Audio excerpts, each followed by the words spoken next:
Hey, I'm Wispy, and I really like hearing about other people's projects and stories, so today I thought I'd talk about one of my own. You might have seen my community posts that I have a webtoon I've been working on for the past few months, but I actually haven't talked about it much in videos. I haven't even said what it's about. So this video is dedicated to that project and the process that led me to deciding to reboot the comic. This comic was in development hell for about 3 years, so let's get into it. So my webtoon is called Heartspell, but originally started under the title Another Earth. The idea was that the world would be a parallel to our own, except mythical creatures also existed. They evolved to coexist with humans. The world was advanced as our modern day with smartphones and such, just with dragon and mermaid people as well as humans. There was a complex, over-the-top origin story and magic system and a god war. I was 16 at the time and very bad at storytelling. I had plans for this project to last 3 seasons, each season 10 chapters each.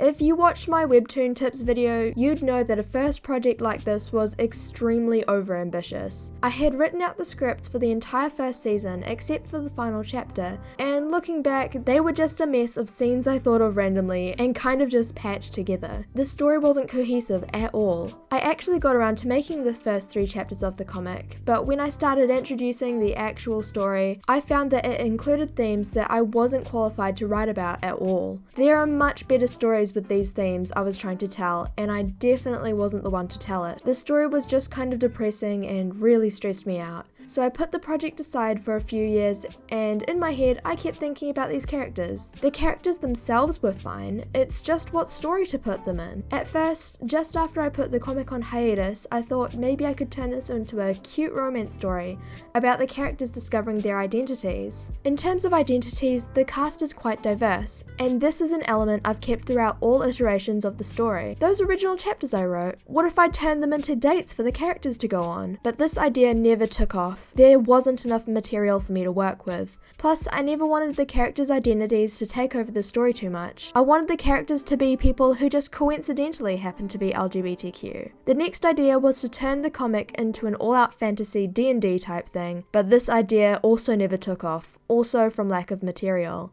Then finally, ideas I could do something with. What if the world was the same, just no humans? And the gods that had nothing to do with the story? What if the god had a problem that the protagonist needed to help them with? What if a god was powerless over their own domain? Bingo. Ideas just started emerging from there. And in this version of the story, I could still use some stuff from what I had written in the original. The first 3 chapters could stay the same, just a bit of boring stuff shaved off at the end of the prologue, remove the exposition and introduce some story in the second prologue.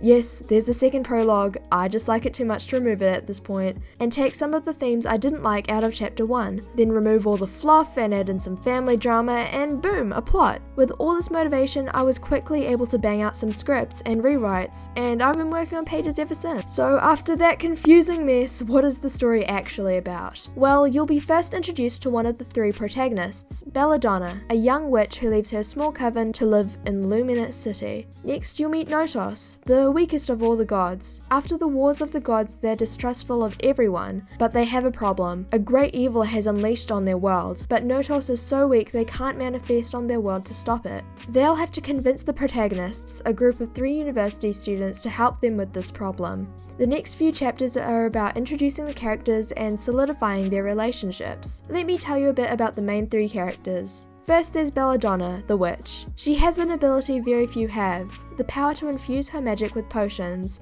which lets her have multiple spells prepared at once, and allows for easy transport of her items. For example, she can store her broom and her hat in her bag. She's considered to be very naturally talented at magic, which means she's often the target of bullies. She's the calm one of the group, and the most academic. She studies magic history, and is often the one who takes charge in situations. Then there's her girlfriend, Hayley, who's a seraphim. She's basically an angel, but in this world, seraphim have nothing to do with gods or religion. It's just another fantasy species. Hayley is the most fashionable and alternative. She is also the most unpredictable and spontaneous of the group. She's not very studious and can be seen most of the time sleeping, but in reality most of this is just a facade. She is an art student and takes a fighting course for Seraphim on the side. I really enjoy writing cute interactions between these 2 characters.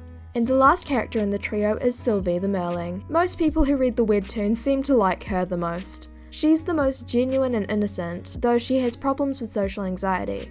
She has very overprotective parents, so she's been homeschooled all her life. She hasn't had any friends before Belladonna and Hailey, so she's understandably a little clingy. She doesn't have any magical abilities, but wants to help however she can. She studies marine conservation because she loves the ocean. She also has a younger sibling, Selkie, who she loves more than anything else.